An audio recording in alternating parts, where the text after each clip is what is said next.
Need to reset your HP EliteDesk 800? Follow this walkthrough to restore Windows and return your desktop to its original factory configuration. So this should hopefully be a pretty straightforward process, guys, and without further ado, let's go ahead and jump right into it. It's supposed to not delete your personal files. I strongly suggest you create a backup of any important files or documents before you proceed, because even though it might say that it's going to save your personal files, there's no guarantees that it will, so just keep that in mind, and we're going to go ahead and jump right into it. So we're going to go ahead and start by right-clicking on the Windows Start menu, and we're going to select the settings. You want to select System, and then on the right side, scroll down until you get to Recovery.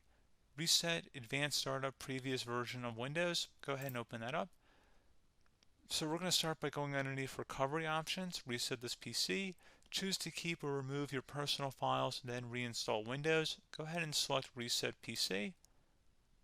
Underneath Choose an option, Keep My Files removes apps and settings but keeps your personal files.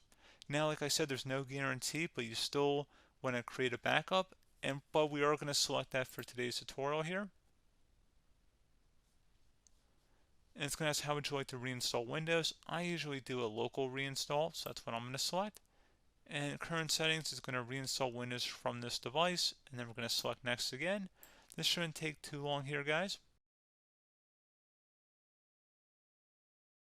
And resetting will change settings back to their default, keep personal files, reinstall Windows from this device, remove all apps and programs, and you can also view what apps will be removed.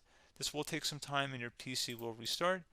These are the apps that will be removed, so take note of that. So you're definitely going to have to reinstall some stuff once it's done. So it looks like I accidentally closed out of there, so I'm just going to go back to exactly where we were. And we're just going to go ahead and proceed with the reset here and select reset.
And there you go, guys. Should be simple as that.